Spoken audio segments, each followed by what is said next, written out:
در هر عصر، در هر امپراتوری و در هر دربار، در هر جمع کوچک انسانی، نیروی خاموش اما بی امان جریان داشته است. نیرویی که سرنوشت پادشاهان را رقم زده، امپراتوری ها را ساخته و نابود کرده و بی صدا در زندگی روزمره ما حضور دارد. این نیرو قدرت است و قوانینش نه فقط نوشته نشده‌اند، بلکه در ذهن انسان‌ها حک شده است. این روایت سفر به درون 48 قانونی است که قرنها سایه‌شان بر سر تمدن مانده است. قوانینی که دانستنش سپر است و ندانستنش آغاز سقوط. قدرت همیشه در سطح آشکار جهان خود را نشان نداده است. اغلب در پشت پرده ها، در چشم های خاموش، در تصمیم های نامعلوم و در گفتگوهایی که هرگز علنی نشده‌اند شکل گرفته است. جهان انسانی از نخستین روزهای شکلگیری قبایل تا عصر پیچیده شبکه‌های جهانی امروز بر دوش الگوهایی از رقابت، ترس، جاه طلبی، غرور و نیاز به بقا حرکت کرده است. الگوهایی که رابرت گرین آنها را استخراج و در قالب 48 قانون طرح کرده است. این قوانین نه برای آن نوشته شده‌اند که انسان را تشویق به ستم کنند، بلکه برای آنند که فرد بیاموزد چگونه در جهانی که لبریز از نیروهای پنهانی است، قربانی ساده دلانه نباشد. این متن روایتی کتابی و گسترده از این قوانین است. روایتی که شنونده را در فضایی سنگین، تاریخی و تحلیلی غوطه‌ور می کند. قانون اول: هیچ وقت بیشتر از استاد خود ندرخشید. قدرت‌های بالادستی ساختارهایی پر از ترسند. آن که برتری شما را احساس کند، شما را تهدید خواهد دید. درباریان بزرگ در تاریخ آنگاه سقوط کردند که استعدادشان بیش از حد آشکار شد. بقای فرد در سایه قدرت بالاتر به هنر کم نمودن خویش وابسته است. زیرکی در فروتنی از هوشیاری در نمایش برتری ارزشمندتر است. قانون دوم: هرگز به دوستان خود بیش از حد اعتماد نکنید. دوستی در میان قدرت بی‌ثبات است. حسادت، توقعات و تلخکامی ها دوستان را آسیب زننده تر از دشمنان می کنند. دشمن اما وقتی فرصت خدمت می یابد، برای اثبات ارزش خود وفادارتر می شود. تاریخ سیاسی جهان پر است از خیانت دوستان نزدیک و موفقیت‌هایی که بر شانه دشمنان بنا شده است. قانون سوم: نیت خود را پنهان کنید. آشکار بودن مقصد راه را برای تخریب آن باز می کند. انسان‌ها نه با دشمن آشکار، بلکه با کسی که سکوتش معنا دارد محتاط برخورد می کنند. نیت پنهان تمرکز ایجاد می کند. هرچه مقصد نامعلوم تر باشد، دخالت کمتر است. قانون چهارم: کمتر از حد لازم حرف بزنید. سکوت همیشه سنگین تر از کلام است. کسی که بسیار سخن می گوید خود را کوچکتر می کند و زمین بیشتری برای ضربه زدن بر اختیار دیگران می گذارد. قدرت در واژگان محدود در نگاه‌های بی‌توضیح و در حضورهای نچندان پرهیاهو نهفته است. قانون 5: شهرت خویش را با جان پاس بدارید. شهرت نه تنها تصویری از گذشته فرد است، بلکه تصویری از آینده اوست. انسان‌ها بر اساس شهرت تصمیم می‌گیرند، نه حقیقت. حتی حقیقت اگر شهرت را همراه نداشته باشد، در غوغای اذهان گم می‌شود. شهرت پادشاه نامرئی هر میدان قدرت است. قانون 6: توجه را به هر قیمتی جلب کنید. توجه سوخت قدرت است. جهان کسانی را که در سایه بمانند نمی بیند. آنکه دیده می شود موجودیت پیدا می کند. حتی رسوایی در تاریخ گاهی ابزار صعود بوده. بینامی مرگ تدریجی است. قانون 7: کار را دیگران انجام دهند، نتیجه را شما ببرید. توانایی هدایت ارزشمندتر از توانایی انجام دادن است.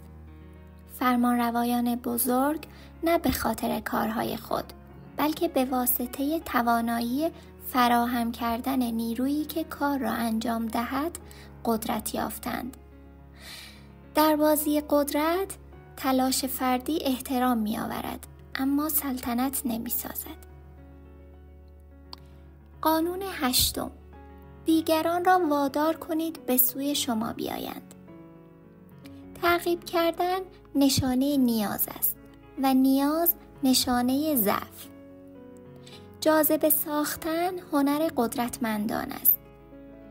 کسی که دیگران را مجبور می کند برایش قدم بردارند، میدان را به اختیار خود در می آورد. نیرو همیشه از طرف ثابت‌تر به طرف جوینده جریان پیدا می کند. قانون 9: با عمل پیروز شوید، نه با استدلال. بحث و جدل غرور را جریحه دار می کند. حتی اگر پیروز شوید دشمنی خواهید ساخت. اما عمل بدون کلام ذهنها را متقاعد می کند. عمل نیرویی است که مقاومت در برابرش دشوارتر از کلمات است. قانون 10: از افراد بدبخت و بد اقبال دوری کنید. بدبیاری اغلب ریشه در ذهنیت دارد و ذهنیت سرایت پذیر است. افراد گرفتار ناخواسته شما را نیز به درون خویش می کشند. قدرت در همراهی با کسانی شکوفا می شود که مسیر صعود را می شناسند، نه کسانی که مدام در سراشیبی سقوطند. قانون 11: یاد بگیرید دیگران را به خود وابسته کنید. وابستگی استحکام قدرت است. کسی که بتواند بدون شما ادامه دهد، زودتر یا دیرتر از شما عبور خواهد کرد. ایجاد گره‌هایی که در نبود شما گشوده نمی‌شوند، شکل دادن به سلطه پایدار است. قانون 12: صداقت و سخاوت را حساب شده استفاده کنید. صداقت ناگهانی ذهن را باز می کند. انسان از دشمن صادق کمتر می ترسد تا دوست پنهانکار. اما صداقت بیش از اندازه قدرت را تحلیل می برد. سخاوت نیز اگر بی‌محابا باشد، ارزشش را از دست می دهد. این دو ابزارند، نه فضیلت‌های بلا شرط.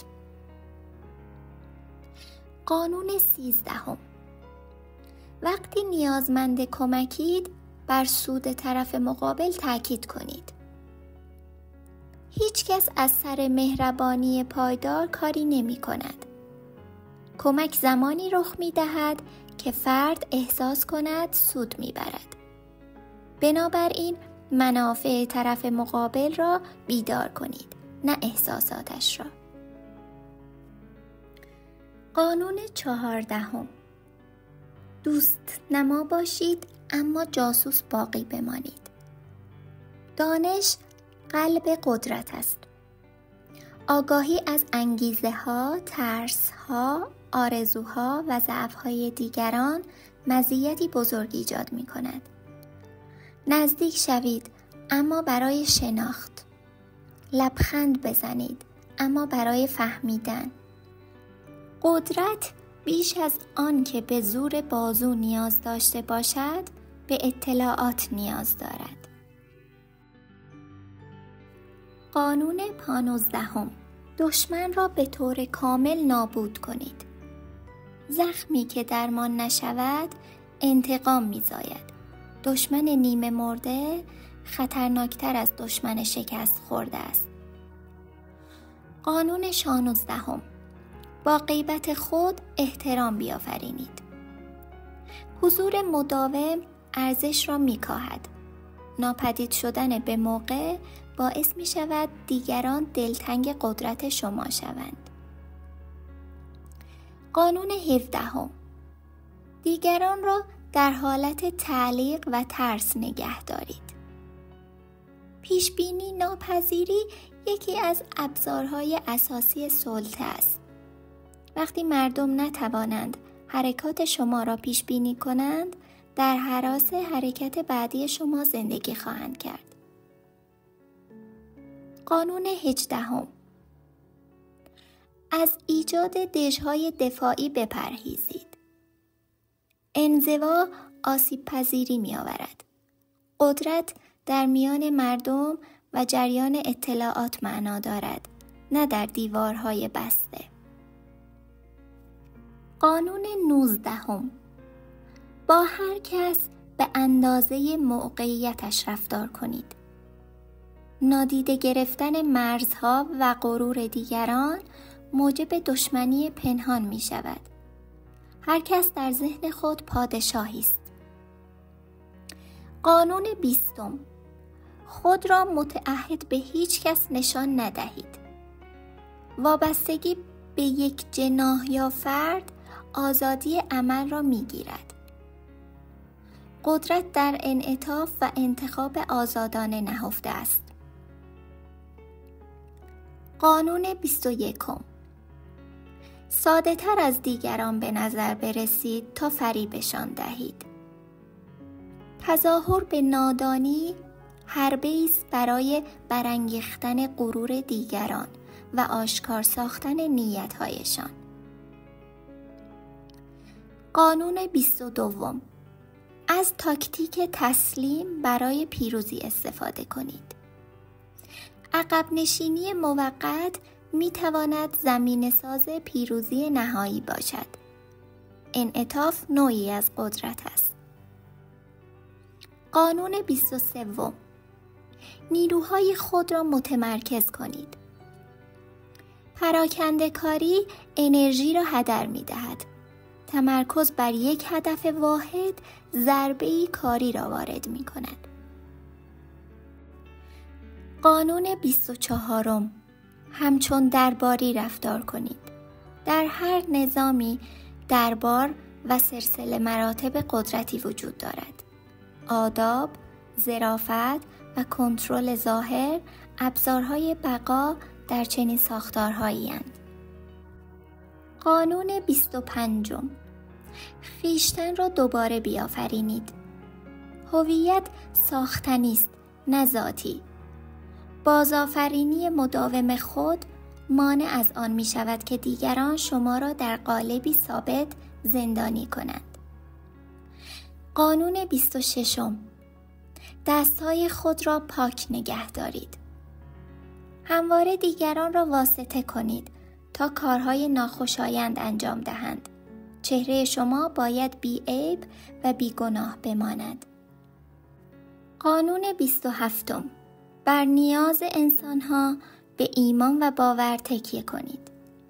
مردم در پی چیزی اند که به آن ایمان بیاورند. با دادن معنا می توانید پیروانی بسازید که برایتان جان می دهند. قانون 28. با جسارت وارد عمل شوید. تردید بوی ضعف می دهد. قدرت از دل تصمیم‌های قاطع زاده می شود. قانون 29. تا پایان طرح برنامه ریزی کنید. آغاز بدون پایان دام فاجعه است. آینده را تا دورترین نقطه ببینید و بر اساس آن گام بردارید. قانون 30. پیروزی ها را بی زحمت جلوه دهید. تلاش پنهان را پنهان تر کنید. مردمان به کسی احترام می گذارند که همه چیز را آسان جلوه می دهد. قانون 31. گزینه ها را کنترل کنید. به دیگران حق انتخاب دهید، اما هر گزینه باید در خدمت هدف شما باشد. آزادی ظاهری دام ناپیداست. قانون 32. در تخیلات مردم بازی کنید. مردم به رویا بیش از واقعیت دل می‌بندند. با تغذیه خیالشان می توانید کنترل ذهنها را در دست بگیرید. قانون 33. ضعف‌های هر فرد را بیابید. هر انسان کلیدی دارد. نقطه‌ای که احساساتش از آن عبور می کند. شناخت آن نقطه کلید نفوذ است. قانون 34. سلطنت گونه رفتار کنید تا همچون پادشاه با شما رفتار شود. احترام از درون می جوشد. کسی که خود را حقیر نشان می دهد به همان نسبت کوچک شمرده می شود. قانون 35. هنر زمانبندی را بیاموزید. شتاب دشمن قدرت است. دانستن زمان مناسب برای گفتن، رفتن یا سکوت جوهر سلطه است. قانون 36. چیزهایی را که نمی توانید داشته باشید تحقیر کنید. نادیده گرفتن انتقام نهایی است. چیزی که واکنش شما را برمی‌انگیزد بر شما تسلط یافته است. قانون 37. نمایش‌های خیره کننده بیافرینید. قدرت نیاز به صحنه دارد. شکوه و تماشایی بودن احساس سلطه را می‌سازد. قانون 38. همچون دیگران بیندیشید، اما رفتار متفاوت داشته باشید. تظاهر به همرنگی امنیت می‌آورد. استقلال واقعی در سکوت و عمل نهفته است. قانون 39. آبها را گل‌آلود کنید تا ماهی بگیرید. آشوب پرده‌ای است برای فریب. کسی که آرامش خود را حفظ می‌کند همیشه برنده است. قانون 40. از غذاهای مجانی بپرهیزید. هر چیزی که رایگان است باری پنهان دارد. ارزش از پرداخت بها زاده می شود. قانون 41. در سایه مردان بزرگ گم نشوید. همواره جایگاه خود را متمایز کنید. تقلید از بزرگان سایه آنان را بر سر شما می افکند. قانون 42. چوپان را بزن تا گله پراکنده شود. برای کنترل جمع رهبر را هدف بگیرید. نفوذ از رأس به پایین جاری می شود. قانون 43. دلها و ذهنها را فتح کنید. قدرتی که با زور به دست آید موقتی است. تسلط پایدار از مسیر نفوذ عاطفی و فکری می‌گذرد. قانون 44. با آینه خصم را خلع سلاح کنید. تقلید سلاحی خاموش است. بازتاب دادن رفتار دشمن او را از تعادل می اندازد. قانون 45: دعوت به تغییر، اما آرام و تدریجی. مردم از تغییر می ترسند. اصلاح ناگهانی دشمن می سازد. تحول باید چنان نرم باشد که طبیعی جلوه کند. قانون 46: هرگز کامل به نظر نرسید. کمال حسادت می آورد. اندکی نقص شما را انسانی و دستیافتنی نشان می دهد. قانون 47: از حد پیروزی فراتر نروید. لحظه اوج آغاز سقوط است. بدانید کی باید متوقف شوید. و در نهایت قانون 48: بی‌شکل شوید. قدرت در انعطاف و بی فرمی است. هر ساختار ثابتی دیر یا زود شکسته می شود. همانند آب باشید، بی مرز، سازگار و غیر قابل مهار. و در جمع‌بندی پایان، درک قدرت نه برای سلطه بر دیگران، بلکه برای مسئول ماندن از سلطه است. جهان انسانی بر محور نیروهای نامرئی تعامل، نفوذ و غرور می‌چرخد. کسی که این قوانین را می‌شناسد، نه اسیر فریب می‌شود و نه ابزار بازی دیگران. رابرت گرین هشدار می‌دهد: این قوانین بی‌رحمند، اما واقعیت نیز همین است. قدرت چون آتش است، روشنایی می‌بخشد، اما در بی‌احتیاطی همه چیز را می‌سوزاند. اگه از این خلاصه خوشتون اومد، لایک کنید، کانال رو دنبال کنید تا با همدیگه کتاب‌های بیشتری رو کشف کنیم. ممنونم.